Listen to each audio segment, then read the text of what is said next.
maxaad kaga duwan tahay dadka aan wax baran ma u diyaarsan tahay inaad noqoto aqoon-yahan bedela naftiisa iyo dadkiisa aqoon-yahan qabiil ha u noqon adoon qiyaas ahaan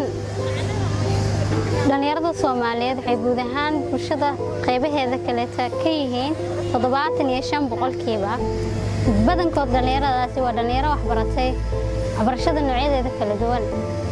haddana ma muuqato kaalintoodii iyo karaanka ay ka geysan lahaayeen dalka waxaa sababay in dhalinyarada Soomaaliyeed iyagoo ah aqoon-yahankii ay markasta xoogga saaraan arrimahooda gaarka ah iyagoo meesha gabi ahaanba ka saara mas'uuliyadii iyo wax ka geysadkii karaankood ee dalka ay ka geysan lahaayeen waa inaad aamintaa inaad dalkan leedahay waajibna kugu tahay inaad kaalintaada ka qaadato ka bilow naftaada waxaad dhiirigelinaysaa kumanaan kale hadduusan aqoon-yahankeena xil iska saarin hagaajinta iyo soo celinta sumcadda dalkeena ayaa hadiyad inoo siinaya horumarka iyo nabaddu aynu wada rabno la wadaag cid kastoo aad is leedahay waxay kula qaadan kartaa fikirka ah inaynu dalkan inaga leenahay wax ka qabashadiisa iyo horumarkiisana ayna cidna marti uga ahayn sideebu aqoon-yahankeena dhalinyarada ahi saameyn ugu yeelan karaa wax ka beddelka iyo geedi socodka horumarka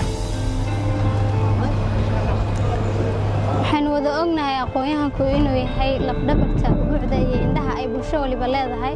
aqoon-yahanku wuxuu awood u leeyahay inuu bulshadiisa u horseedo